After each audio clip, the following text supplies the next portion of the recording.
Hello friends, welcome to our channel and welcome to another video. In this video we will learn about inflation. इस video में हम inflation के बारे में पढ़ेंगे. इन्फ्लेशन बहुत ही important टॉपिक है for all competitive exams and including academic exams. We will make this topic very simpler for you people. So we have broken this topic into various parts, like we will discuss first introduction or definition of it, then its types, then its various causes, then how it is measured. We will discuss about WPI and CPI, and then we will discuss about the measures by which we can control inflation. Then we will discuss impact of inflation and then terms related to it. So if you have not subscribed our channel, please subscribe our channel and watch this video till end. So let us start. One more thing, इस topic की PDF हम आपको देंगे Telegram channel पे, जिसकी link हमने comment section में दी हुई है. So if you talk about inflation, it refers to persistent increase in price level of goods and services, or it may refer to a situation in which average price of goods and services increases in any economy over a period of time. तो ये वो situation है जिसमें price जो है goods and services का वो increase होता है persistently over a period of time, और जो एवरेज प्राइस होता है गुड्स एंड सर्विसेज का वो परसिस्टेंटली इंक्रीज होता है कुछ टाइम पीरियड के लिए. In other words we can say that real value और purchasing power of money reduces. जो मनी का या रुपीज़ का पावर होता है खरीदने का वो डिक्रीज होता है, और हम फिर कह सकते हैं कि too much money is chasing too few goods, यानी बहुत सारे पैसे अगर हमें ज़रूरत पड़ते हैं कुछ कम चीज़ लेने के लिए तो हम कहेंगे कि पैसे का वैल्यू कम हो गया है, यानी इन्फ्लेशन है. In India the ministry of statistics and programme implementation measures the inflation. तो शॉर्ट में हमें याद रखना है, इन्फ्लेशन वो सिचुएशन है जिसमें गुड्स एंड सर्विसेज की जो प्राइस हैं वो इंक्रीज होती है for a period of time, और जो वैल्यू है करेंसी का या रुपीज़ का मनी का वो डिक्रीज होता है, यानी ज़्यादा पैसों में हमें कम गुड्स मिलते हैं. Now let us move ahead and see the types of inflation. There can be multiple basis on which inflation can be divided. For example, based on cause or causation, there can be multiple types of inflation, like demand pull inflation, cost push inflation, monetary inflation, built-in inflation, headline or core inflation, profit induced or structural. Likewise, based on speed or intensity. So let us discuss them separately one by one. So let us take up first demand pull inflation, which is again a type of inflation based on causes or causation. So demand pull inflation वो inflation होती है जहाँ पे जो aggregate demand है in an economy it outpaces aggregate supply. That is जो aggregate demand है वो इंक्रीज हो जाती है then aggregate supply. Aggregate demand और एग्रीगेट सप्लाई हम कह सकते हैं एक कम्युलेटिव और ओवरऑल डिमांड है इकोनॉमी में या सप्लाई. तो डिमांड पुल इन्फ्लेशन वो इन्फ्लेशन है जिसमें एग्रीगेट डिमांड ज़्यादा हो एग्रीगेट सप्लाई से, यानी कम गुड्स और सर्विसेज अवेलेबल हो इकोनॉमी में और डिमांड उनकी ज़्यादा हो, उससे जो इन्फ्लेशन होती है वो है डिमांड पुल इन्फ्लेशन. यहाँ हम ये भी कह सकते हैं कि too much money is chasing too few goods, जैसे कि पहले डिफिनेशन में हमने जिक्र किया है इसका. The overall output of economy does not fall in this case. इसमें हम देखते हैं कि जो आउटपुट है इकोनॉमी का जो प्रोडक्शन हो रहे वो फॉल नहीं हो रहे, क्योंकि यहाँ पे ये डिमांड फुल इन्फ्लेशन है. ये डिमांड ज़्यादा होती है, सप्लाई जो है वो यहाँ कम होती है या वैसी रहती in comparison with demand. So overall output ज़्यादा गिरता नहीं है. इन कंपेरिजन विथ हम देखेंगे डिमांड से तो थोड़ा सा लगता है कि सप्लाई कम है, बट ओवरऑल आउटपुट सेम ही रहता है, वो गिरता नहीं है. Now there can be multiple causes as to why aggregate demand increases and thereby leads to inflation. तो बहुत सारे causes है, reasons है जिससे डिमांड ज़्यादा होती है, एग्रीगेट डिमांड ज़्यादा होती है, जिससे फिर इन्फ्लेशन होता है. तो हम थोड़ा सा उन पे नज़र डालते हैं. तो number 1, increase in money supply, अगर इकोनॉमी में मनीटरी सप्लाई या मनी सप्लाई ज़्यादा होते हैं तो उससे भी डिमांड ज़्यादा हो जाएगी, thereby leading to inflation. Second cause जो हो सकता है वो इंक्रीज़ इन फॉरेक्स और फॉरेन रिजर्व्स जो है, फॉरेक्स जो आरबीआई के पास होते, अगर वो ज़्यादा हो गए तो this also can lead to demand pull inflation. Next can be deficit financing. Deficit financing,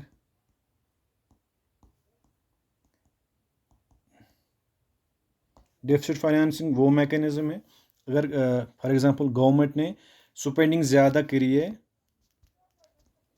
और जो इसका एक्सपेंडिचर है, एक्सपेंडिचर ज़्यादा है रेवेन्यू से, नहीं रेवेन्यू कम आ रहा है गवर्नमेंट को, एक्सपेंडिचर इनको ज़्यादा करना पड़ता है।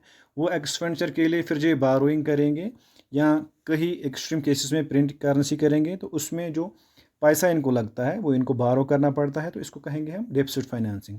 तो डेफिसिट फाइनेंसिंग से भी डिमांडफुल इन्फ्लेशन हो जाएगी। Another reason that can lead to aggregate demand, thereby leading to increase in inflation rate is, for example, increase in black money। अगर ब्लैक मनी इकोनॉमी में ज़्यादा आई तो उससे भी जो है इन्फ्लेशन बढ़ेगी। अदर रीजंस कैन इंक्लूड, अगर डायरेक्ट टैक्सेस कम हो गए, डायरेक्ट टैक्सेस में रिडक्शन आ गई, इससे भी क्या है एग्रीगेट डिमांड ज़्यादा होगी और इन्फ्लेशन होगा, क्योंकि लोगों के पास अब पैसे ज़्यादा बचेंगे जिससे डिमांड ज़्यादा हो जाएगी। Other reasons can be increase in exports, or we can say decrease in imports, or we can also say depreciation of currency. So these can be the causes which will lead to increase in aggregate demand, thereby leading to inflation. So इसमें हमने ये causes पढ़े, और बाकी causes जो कुछ हद तक इसको इफ़ेक्ट करते हैं वो उसमें आ सकते हैं वेजेस या सैलरी जो एम्प्लॉयज़ की होती है या वर्कर्स की होती है वो अगर इंक्रीज़ हो जाए, या अगर पॉपुलेशन जो है कंट्री की वो इंक्रीज़ हो जाए तो उससे भी इफ़ेक्ट पड़ता है डिमांड पे, एग्रीगेट डिमांड पे, विच कैन इफेक्ट और increase inflation. So these were the causes of demand pull inflation. और एक चीज़ इसमें है जो हमने शायद मिस किया है, वो है पब्लिक स्पेंडिंग और गवर्नमेंट एक्सपेंडिचर। गवर्नमेंट और पब्लिक एक्सपेंडिचर और स्पेंडिंग अगर ये ज़्यादा है, इंक्रीज्ड है, तो उससे भी एग्रीगेट डिमांड ज़्यादा हो जाएगी और इन्फ्लेशन को ये फिर ट्रिगर करेगा। Now let us move forward. Now cost push inflation की बात करेंगे। So when prices increase due to the rising cost of inputs like wage, high transport costs, unavailability of raw material, with an increase in prices the output level of the economy also falls। तो उसमें हमने बात की थी जो output है economy का वो ओवरऑल सेम ही रहता है, थोड़ी सी गिरावट अगर आ सकती है तो वो नेग्लिजिबल है, बट इसमें जो आउटपुट है वो डिक्रीज हो जाता है, फॉल कर जाता है। तो कॉस्ट पुश इन्फ्लेशन किन फैक्टर से होती है हम बात करते हैं। इसमें दो टाइप्स आएंगे, वन है फैक्टर और factors of production and other is non factor, non-factor causes, sorry, non-factor। तो फैक्टर्स में क्या आता है, इसमें like rent, wage, interest rate and profit. तो ये फैक्टर्स इंक्रीज होने से जो कॉस्ट ऑफ आउटपुट होता है प्रोडक्ट्स का वो इंक्रीज हो जाता है, thereby cost push inflation आती है। और नॉन फैक्टर्स में क्या आएगा, रॉ मटेरियल्स जो हम गुड्स बनाने में यूज़ करते हैं। तो अगर रॉ मटेरियल्स का प्राइस ज़्यादा हो गया, कॉस्ट होगा ज़्यादा, और जो फैक्टर्स है रेंट है, वेजेस है, इंटरेस्ट रेट बढ़ गई है, प्रॉफिट ऑफ कंपनी उन्होंने खुद को ज़्यादा प्रॉफिट किया और देयर बाय प्राइस जो है गुड्स का ज़्यादा हो गया, तो इसको हम कहेंगे कॉस्ट पुश इन्फ्लेशन। यानी जो प्रोडक्ट हमें मिलता है वो हमें पहले ही बड़े दामों पे मिलता है। तो इन फैक्टर्स से जो एग्रीगेट सप्लाई है, एग्रीगेट सप्लाई वो क्या हो जाती है, वो रिड्यूस हो जाती है। यानी जब महंगाई बढ़ गई, प्रोडक्ट्स कम आने लगे, उनके प्राइस ज़्यादा हो गए, तो एग्रीगेट सप्लाई कम हो गई, जिसकी वजह से कॉस्ट पुश इन्फ्लेशन हो गई। अदर फैक्टर्स की अगर हम बात करेंगे कॉस्ट पुश इन्फ्लेशन के, तो वो उसमें आएंगे जो इनडायरेक्ट टैक्सेस है, इनडायरेक्ट टैक्सेस वो इंक्रीज़ हो जाएंगे, तो वो भी एक फैक्टर बनता है कॉस्ट पुश इन्फ्लेशन का। क्योंकि अगर इनडायरेक्ट टैक्सेस इंक्रीज़ हो गए तो जो चीज़ें मिलती हैं हमें बाज़ार में उनका प्राइस ज़्यादा हो जाएगा। नेक्स्ट अगर हम बात करेंगे जो सप्लाई चेन होती है उसमें कुछ डिफेक्ट आए, defective supply chain. Supply chain means for example tomatoes थे, इनका प्राइस रिसेंटली ज़्यादा हो गया। अगर फार्मर्स ने टोमेटो भेजे और फिर उनको स्टोर करना पड़ता है, स्टोरेज के लिए हमें जगह नहीं है फॉर एग्ज़ाम्पल, या ऐसे वेयर हाउसेस है जिनमें वो पेरिश हो जाते हैं, सड़ जाते हैं, तो सप्लाई चेन जो है उतनी अच्छी स्ट्रॉन्ग नहीं है, उसकी वजह से भी जो मटेरियल्स है या प्रोडक्ट्स है उनका प्राइस ज़्यादा होता है और कॉस्ट पुश इन्फ्लेशन आती है इकोनॉमी में। Other reasons can be like decrease in subsidies. अगर गवर्नमेंट सब्सिडीज़ कम करता है उसकी वजह से भी जो कास्ट पुश इन्फ्लेशन आ सकती है। और we can say next point hoarding और स्पेकुलेशन। तो इसको समझने के लिए टोमेटोज़ की एग्जांपल लेते हैं। फॉर एग्ज़ाम्पल अभी प्राइस टोमेटोज़ का कम है, तो कुछ लोग क्या करेंगे अपने घरों में या कुछ वेयर हाउसेस जो उनके पास होंगे वहाँ पे इसको स्टोर करके रखेंगे। फिर जब उनको लगेगा कि मार्केट में ये टोमेटोज़ कम अवेलेबल है और वो इनको फिर बड़े दाम में बेचेंगे, इसको हम कहेंगे होर्डिंग और स्पेकुलेशन। तो इससे भी कॉस्ट पुश इन्फ्लेशन होती है। Other very important reason can be there increase in prices of imported goods. Imported goods जो सबसे ज़्यादा है इंडिया में वो है ऑयल और क्रूड ऑयल, जिसको हम बोलते हैं पेट्रोल है, जिससे हम बनाते हैं फिर बाकी रिफाइंड ऑयल्स। तो हम कहेंगे कि जो इम्पोर्टेड गुड्स है उनका इंक्रीज़ अगर हो गया प्राइस तो उससे भी फिर कॉस्ट पुश इन्फ्लेशन आती है। एक बड़ी एग्जांपल है हमारी इकॉनमी में। और एक रीज़न जो हमने डिमांड पुल इन्फ्लेशन में पढ़ा था वो है डेप्रिसिएशन ऑफ करेंसी। तो अगर करेंसी डिप्रिशिएट हो गई उससे फिर हमें जो इम्पोर्टेड गुड्स हैं वो हमें बड़े दाम पे मिलेंगे, उनका कास्ट ज़्यादा हो जाएगा, तो उनसे भी कास्ट पुश इन्फ्लेशन आएगी। So this was about demand pull and cost push inflation. Now let us talk about other types of which are also important from the point of examination. So built-in inflation. Firms pass the higher labor costs on to their customers as higher prices. It becomes a vicious cycle of higher price, higher labor cost, higher price. तो जब producers जो है और firms जो उनका जो input costs होता है, लेबर कॉस्ट्स होता है, वो इंक्रीज़ होता है और उसकी वजह से फिर जो प्रोडक्ट्स बनाते हैं उनका प्राइस ज़्यादा रखते हैं, तो उसकी वजह से एक साइकिल क्रिएट होता है, उससे फिर इन्फ्लेशन होती है इकोनॉमी में। Next is monetary inflation. So when RBI prints more and more currency और मनी, जिसको हम डेफिसिट फाइनेंसिंग भी बोलते हैं, this causes inflation. Monetary inflation is a sustained increase in money supply of country. तो ये जो प्रिंटिंग ऑफ करेंसी है ये रेयर केसेस में और रेयरेस्ट केसेस में होता है, क्योंकि इससे फिर इन्फ्लेशन जल्दी इकॉनमी में आती है। तो अगर इन्फ्लेशन होती है इकॉनमी में due to printing of currency, इसको हम बोलेंगे फिर monetary inflation. Next is structural inflation. Due to weak structure of institutions और economic institutions and markets in the economies, mostly the developing and low income ones, so structural inflation is caused. अगर जो institutions है economy की या market से या supply chain management है वो वीक है, उसकी वजह से जो इन्फ्लेशन आती है उसको हम कहेंगे structural inflation. For example artificial storage of foods और goods due to hoarding or poor agricultural produce due to poor monsoons, inadequate irrigation facilities, etc. So this all will come under structural inflation. Artificial जो storage की बात करी थी हमने पहले भी, hoarding की बात करी थी हमने, तो ये सब जो इंस्टीट्यूशंस की वीकनेस होती है, मार्केट ठीक से काम नहीं करता है, तो ये आएगा स्ट्रक्चरल इन्फ्लेशन में. So next is profit induced inflation. So in this, if the producers, due to their monopoly position, tend to mark up their profit margin, it will lead to profit-induced inflation.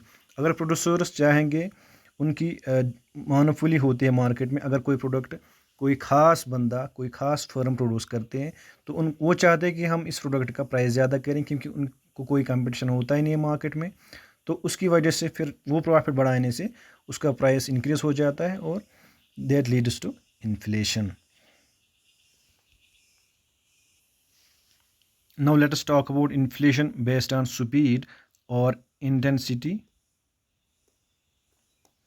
So herein creeping inflation. Creeping inflation वो inflation होती है जो 1 to 4% हो, more or less. When the rate of inflation slowly increases over time, for example the inflation rate rises from 2% to 3 and then to 4 over a year, तो इसको हम कहेंगे creeping inflation और mild inflation. तो इससे कोई बुरा असर नहीं पड़ता इकोनॉमी पे. Next is walking inflation which can be from 2 to 10%. These numbers can change. अगर आप बुक्स पढ़ोगे तो डिफरेंट बुक्स में डिफरेंट नंबर आएगा, तो नंबर्स में ज़्यादा घुसना नहीं है, तो ऐसे याद रखना है उनको, क्योंकि ये वेरी करते हैं. Walking inflation when inflation is in single digits less than 10%, central banks will be increasingly concerned. तो अगर अभी जो इन्फ्लेशन है वो सिंगल डिजिट में है, यानी 9% तक है, और लेस देन 10 वीकेंड से, तो ये एक कंसर्न बनता है. इस पर सेंट्रल बैंक या गवर्नमेंट को काम करना होता है इसको कम करने के लिए, वरना ये काज बन सकता है. अगर ज़्यादा हो गई तो उससे फिर प्रॉब्लम हो जाएगी इकोनॉमी में. Next is running inflation which can be from 10 to 20%. When inflation starts to rise at a significant rate, it is usually defined as rate between 10 to 20% a year. तो ये एक सिग्निफिकेंट रेट मानी जाती है running inflation. इससे बुरा असर पड़ता है इकोनॉमी पे, तो इसको जल्दी कंट्रोल करना होता है, वरना फिर सिचुएशन वर्स हो जाती है. Next type is galloping inflation which can be from 20 to 1000%. This is an inflation rate of between these. At this rapid rate of price increase, inflation is serious problem and will be challenging to bring it under control. अगर ऐसी situation आ गई तो फिर तो ये बहुत मुश्किल होता है सिचुएशन को संभालना, तो ये बहुत वर्स्ट होती है इकोनॉमी के लिए. नेक्स्ट है hyper inflation. Inflation rising at a very fast rate, it can lead to a total collapse of currency and economic crisis. For example, Venezuela is experiencing hyperinflation due to poor economic policies and weak government. तो ये फिर इस range से भी बाहर हो जाते हैं, जब पैसे का कोई वैल्यू रहता ही नहीं है, उसको हम कहेंगे hyper inflation. So again this numbers can change from book to book. अगर आप पढ़ोगे तो नंबर्स मोर और लेस आपको याद रखने हैं, ऐसे इन बिटवीन दीज नंबर्स होता है. Now let us talk about some other types of inflation: deflation, disinflation, reinflation, and other term related to it is depression. So deflation, it is the general fall in the price level over a period of time. Inflation में हम देखते हैं price ज़्यादा होता है, तो deflation में जो प्राइस है वो गिरता है, तो over a period of time ये गिर रहा होता है, तो उसको कहेंगे हम सिचुएशन है डिफ्लेशन है.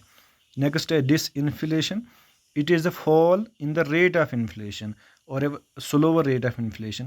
For example, इसमें जो है इन्फ्लेशन की रेट कम होती है. फॉर एग्जांपल 2020 में 8% था, 21 में 6%, 22 में 4%, 23 में 3%, तो रेट ऑफ इन्फ्लेशन कम हो रही है, तो इसको हम कहेंगे डिसइन्फ्लेशन. नेक्स्ट है reflation. So reflation is the act of stimulating the economy by increasing money supply or by reducing taxes, seeking to bring the economy back up to the long-term trend. Following a dip in the business cycle, it is opposite of disinflation. जैसे हम Covid में देखते हैं, होता है कि जो economy है वो नीचे आती है रिसेशन में, तो फिर गवर्नमेंट ने कुछ स्टिमुलस दिया था, फिजिकल स्टिमुलस। तो अगर हम इकोनॉमी को रिवाइव करने के लिए स्टिमुलस देते हैं, फिर उससे जो इन्फ्लेशन होती है वो होगी फिर reflation. Now let us move on and talk about measurement of inflation. तो पढ़ेंगे मेजर इन्फ्लेशन कैसे करते हैं। तो इसके लिए पहले पढ़ेंगे हम WPI, that is wholesale price index. तो इससे इन्फ्लेशन को मेजर करते हैं। So it measures change in wholesale price of selected commodities. कुछ सिलेक्टेड कमोडिटीज़ को, जिनको कुछ सिलेक्टेड मार्केट से लिया जाता है, और उनकी जो चेंज होती है प्राइस में, उसको मेजर करता है कौन? WPI, that is wholesale price index. तो इसको मेजर करते हैं और कंस्ट्रक्ट करते हैं, कंस्ट्रक्टेड ऑन मंथली बेसिस। तो मंथली ये बनता है, 2009 तक ये वीकली बनता था। ये क्वेश्चन भी आ सकता है आपको। तो 2009 से ये ऑन मंथली बेसिस कंस्ट्रक्ट किया जाता है। तो इसमें कौन कौन सी कमोडिटीज़ आते हैं, लेट अस सी। तो अगर कमोडिटीज़ की बात करेंगे, इसमें नंबर ऑफ कमोडिटीज़ जो टोटल है WPI में, वो आते हैं 697।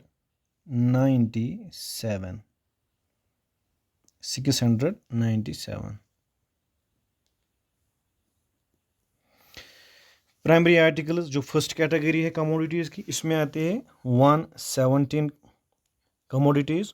दूसरा जो है फ्यूल एंड पावर, इसमें आते हैं 16। और जो मैन्युफैक्चर्ड आइटम्स हैं वो है 564। तो ये क्वेश्चन आ सकता है और पूछा भी गया है WPI में, सबसे ज़्यादा वेटेज किन कमोडिटी ग्रुप को है, वो है मैन्युफैक्चर्ड आइटम्स को। तो परसेंटेज की बात अगर करेंगे हम, तो इसमें आता है अप्रॉक्सीमेटली 22.6%। इसमें आता है 13 पॉइंट समथिंग %। मैन्युफैक्चर्ड आइटम्स आते हैं 64.23%। टोटल बात करेंगे तो 100%। तो इस वेटेज को आपको याद रखना है, कौन से आइटम्स को कितनी वेटेज मिलती है इसमें 100% में से। तो मैन्युफैक्चर्ड आइटम्स ज़्यादा आते हैं, उसके बाद है प्राइमरी आर्टिकल्स, उसके बाद है fuel and power commodity group.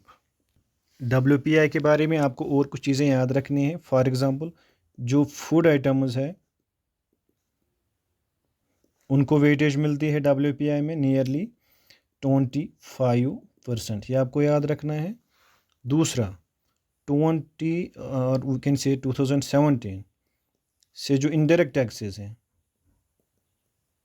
Indirect taxes, उनको इंक्लूड किया जाता है WPI में 2017 से।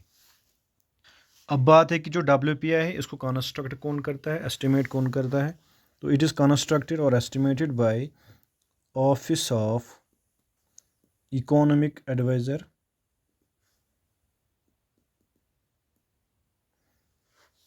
Under ministry of commerce and industry, ministry of commerce and industry. तो याद रखना है आपको ये भी। और वेरी इंपॉर्टेंट जो है, बेस ईयर कौन सा है इसका, base year of WPI is 2011-12। तो पहले कौन सा ईयर था, 2004-05, इसको फिर चेंज किया गया टू 2011 एंड 12। तो ये थे कुछ फैक्ट्स WPI के बारे में। Now let us talk about CPI, that is consumer price index. Consumer price index, वो था होलसेल प्राइस इंडेक्स, ये है कंज्यूमर प्राइस। तो ये शो करता है impact of inflation on people. तो लोगों पे डायरेक्ट असर क्या पड़ता है इन्फ्लेशन का, वो हमें पता चलता है CPI के ज़रिए। और दूसरी बात, CPI यूज़ होता है डियरनेस अलाउंस डिसाइड करने में। डियरनेस अलाउंस जो एम्प्लॉयज़ को दी जाते हैं करंटली, जो अराउंड 42% है। तो इस पे डिसाइड करते हैं कि डियरनेस अलाउंस कितनी दें एम्प्लॉयज़ को, जो कि बेस्ड ऑन इन्फ्लेशन होता है। और इन्फ्लेशन ज़्यादा हो तो डियरनेस अलाउंस भी ज़्यादा देते हैं एम्प्लॉयज़ को। तो होलसेल प्राइस इंडेक्स में हमने देखा था, तो होलसेल प्राइस पे इन्फ्लेशन कैलकुलेट की जाते हैं, लेकिन सीपीआई में जो है वो रिटेल बेस्ड पे होता है। So retail price of selected goods and services also, तो ये बात आपको याद रखनी है, WPI में सर्विसेज इंक्लूड नहीं होते हैं, सर्विसेज इंक्लूड नहीं होते WPI में, ये इंक्लूड होते हैं CPI में। ये मेन डिफरेंस है इनकी। और दूसरी डिफरेंस जो है होलसेल प्राइस में, होलसेल प्राइस होता है सिलेक्टेड कमोडिटीज़ का, और इसमें होता है retail price of selected commodities, जिसके बेस पे फिर इन्फ्लेशन कैलकुलेट की जाती है। ये भी उसी की तरह मंथली एक कंस्ट्रक्ट किया जाता है। सो जो CPI है, this is constructed for 4 groups of consumers, that is CPI IW, CPI UNME. IW is industrial workers, CPI UNME is urban non-manual employees, CPI AL, that is for agricultural laborers, and CPI RL, rural laborers.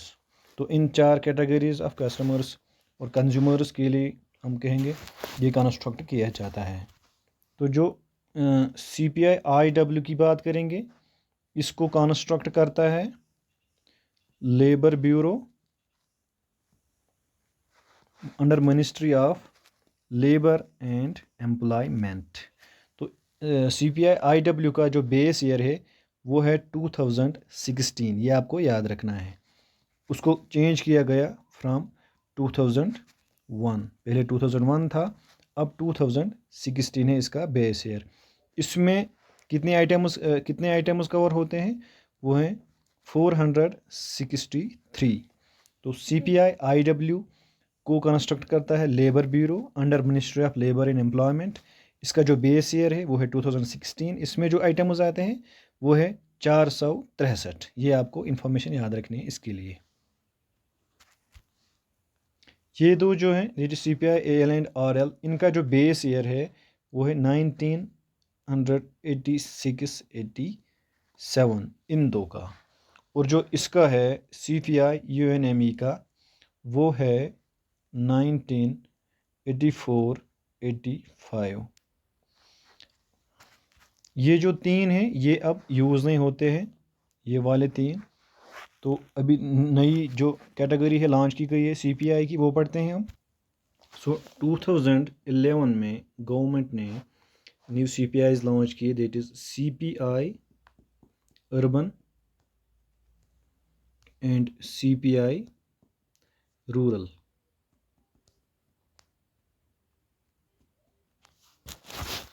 और तीसरा CPI combined,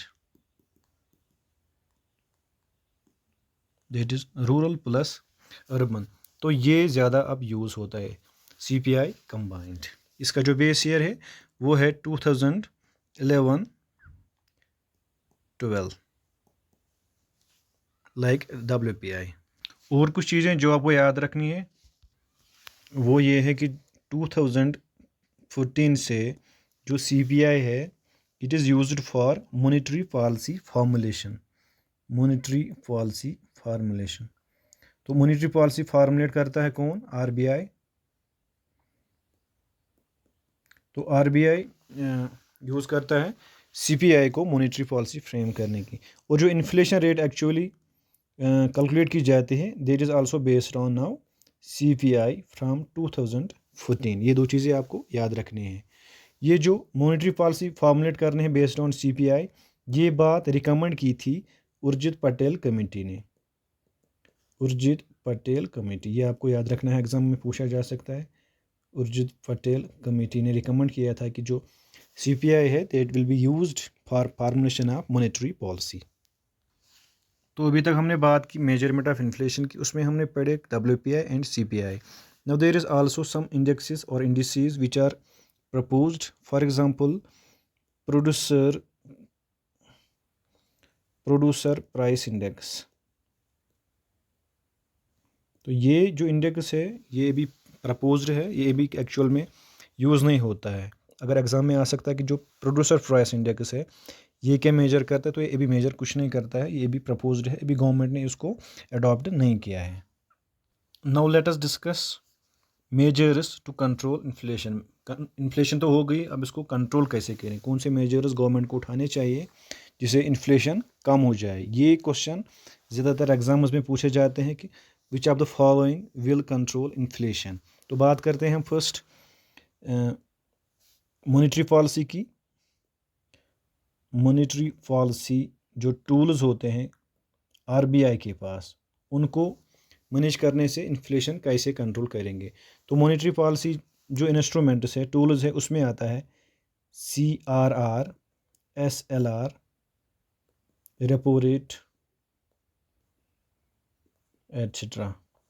तो CRR that is cash reserve ratio, SLR that is statutory liquidity ratio, repo rate. तो इन सब को ये आपको banking में पढ़ाया जाएगा। अगर आपको पढ़ना है तो प्लीज़ कमेंट में बताएगा, इस पर भी हम अलग से टॉपिक बनाएंगे, वीडियो बनाएंगे। तो CRR, SLR, रेपो रेट, इसको इंक्रीज़ करने से जो मनी होगी इकॉनमी में वो कम आ जाएगी, मनी सप्लाई कम रह जाएगी इकॉनमी में, जिससे एग्रीगेट डिमांड कम हो जाएगी, तो उससे फिर इन्फ्लेशन कंट्रोल में आ जाएगी। नेक्स्ट है फिजिकल पॉलिसी। तो फिजिकल पॉलिसी आपको याद रखना है, ये वो पॉलिसी है जिसमें गवर्नमेंट एक्सपेंडिचर और रेवेन्यू दोनों को मैनेज कैसे करें, इन्हें एक्सपेंडिचर कितना करे, रेवेन्यू कितना इसको रिसीव होगा, और बोरोइंग कितनी करनी पड़ेगी एक्सपेंडिचर के लिए। तो ये सब चीज़ें फिजिकल पॉलिसी में आती हैं। मॉनेटरी पॉलिसी में आता है मनी सप्लाई को किस हद तक रखा जाए इकॉनमी में। सो जो फिजिकल पॉलिसी के पास टूल्स होते हैं और इंस्ट्रूमेंट्स होते हैं अंडर फिजिकल पॉलिसी, वो है टैक्स। तो टैक्स को कैसे मैनिपुलेट किया जाए जिससे जो इन्फ्लेशन है वो कंट्रोल में आ जाएगी। जो डायरेक्ट टैक्सेस है that has to be increased, direct tax को इंक्रीज करो और इनडायरेक्ट टैक्सेस को डिक्रीज करो। और पब्लिक स्पेंडिंग जो है वो डिक्रीज करनी है। पब्लिक स्पेंडिंग यानी गवर्नमेंट स्पेंडिंग ये डिक्रीज करने हैं, उससे इन्फ्लेशन कंट्रोल में आएगी। बारोइंग जो है, बोरोइंग के दो टाइप से, एक तो गवर्नमेंट लेता है आरबीआई से, आरबीआई से तो लेना ही नहीं है इस टाइम में कुछ भी नहीं, और जो बोरोइंग करने हैं बाकी पब्लिक से, पब्लिक और बैंक्स। अगर गवर्नमेंट बारो करेगा तो वो बारो कर सकता है, उससे क्या होगा, जो बैंक से पब्लिक के पास जो मनी है वो गवर्नमेंट के पास पहुंच जाएगी और पब्लिक के पास कम रहेगी, उससे फिर एग्रीगेट डिमांड रिड्यूस हो जाएगी। तो ये मेजर्स हैं मॉनेटरी पॉलिसी के और फिजिकल पॉलिसी के, जिससे जो डिमांडफुल इन्फ्लेशन है वो कंट्रोल में आ जाएगी। तो ये था डिमांडफुल इन्फ्लेशन के लिए। अगर सप्लाई साइड मेजर्स की बात करेंगे हम, तो इसमें हम कहेंगे कि जो शॉर्टेज में है commodities which are in shortage, उनको इंपोर्ट कर सकते हैं हम, जिससे जो सप्लाई साइड इन्फ्लेशन है वो कम हो जाएगी। दूसरा, जो एक्सपोर्ट्स है उन कमोडिटीज़ का जो कि इकॉनमी में शॉर्ट में है भी, उनका एक्सपोर्ट नहीं करना है। यानी जो कमोडिटीज़ अभी इकॉनमी में कम है उनको एक्सपोर्ट नहीं करना है, रेस्ट्रिक्शंस लगाने हैं एक्सपोर्ट पे उनकी, तो उससे भी जो सप्लाई साइड इन्फ्लेशन है वो रिड्यूस हो जाएगी। दूसरा जो है प्रोडक्शन जो है इंक्रीज़ करनी है। तो ये लॉन्ग टर्म सोल्यूशंस है इन्फ्लेशन को रोकने के लिए, प्रोडक्शन को इंक्रीज़ करना है। ईज़ ऑफ डूइंग बिजनेस, तो जो लॉज है रिलेटेड टू बिजनेस एस्टेब्लिशमेंट्स उनको थोड़ा ईज़ करना है, जिसका जो कंप्लाइंस है, कंप्लाइंस कॉस्ट जिसको हम कहेंगे, वो कम हो जाएगा। नेक्स्ट जो है वो है प्रोडक्टिव एक्टिविटीज़ पे ज़्यादा स्पेंड करना है और रिसर्च और डेवलपमेंट पे फोकस देना है। तो ये थे कुछ मेजर्स जो सप्लाई साइड थे, यानी जो कॉस्ट पुश इन्फ्लेशन है उसको रोकने के लिए। बाकी चीज़ों की अगर हम बात करेंगे, जैसे हमने कॉस्ट पुश इन्फ्लेशन में पढ़ा है, जो होर्डिंग है उस पर बैन लगानी है, रेस्ट्रिक्शन लगानी है, और जो सप्लाई चेन की जो डिस्ट्रप्शंस है उनमें जो कमियां हैं उनको इम्प्रूव करना है। तो ये था मेजरमेंट और measures which can be taken to control inflation.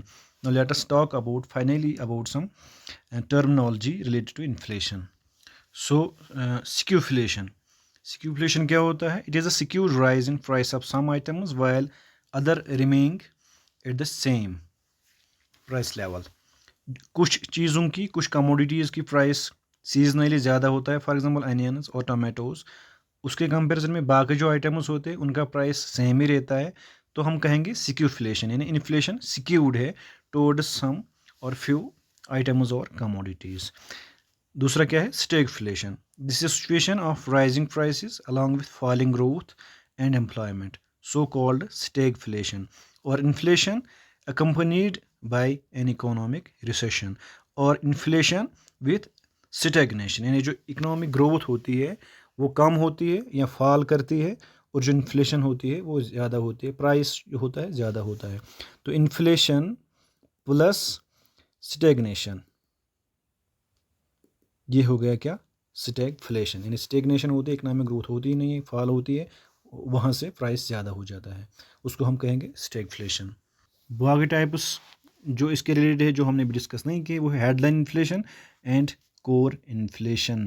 तो कोर इन्फ्लेशन की बात करेंगे हम। तो कोर इन्फ्लेशन वो इन्फ्लेशन है उन कमोडिटीज़ की जिनमें ऑयल प्लस एनर्जी जो आइटम्स होते हैं, जिसमें ऑयल भी आता है, तो एनर्जी प्लस जो फूड आइटम्स है ये कोर इन्फ्लेशन में इंक्लूड नहीं किए जाते हैं। तो वो इन्फ्लेशन जो उन कमोडिटीज़ की है जिनमें एनर्जी और फूड आइटम्स को एक्सक्लूड किया जाता है। क्यों एक्सक्लूड किया जाता है? क्योंकि एनर्जी जो आइटम्स है या फूड आइटम्स है, इनकी जो प्राइस है वो ज़्यादा वोलाटाइल होता है, आए दिन चेंज हो जाता है, कभी ज़्यादा कभी कम, तो इससे फिर वोलाटिलिटी होती है मार्केट में। और जो हेडलाइन इन्फ्लेशन है इसमें ये आइटम्स आते हैं, एनर्जी एंड फूड।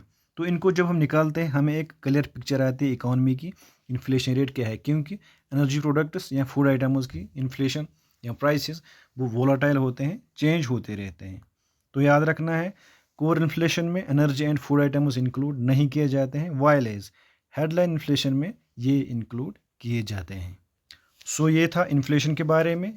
अगले वीडियो में हम लाएंगे MCQs अबाउट इन्फ्लेशन, जिसमें हम जो कुछ भी बचे हुए फैक्ट्स है वो डिस्कस करेंगे उसमें हम आराम से। तो प्लीज़ इस वीडियो को शेयर करो और चैनल को सब्सक्राइब करो। Thanks for watching.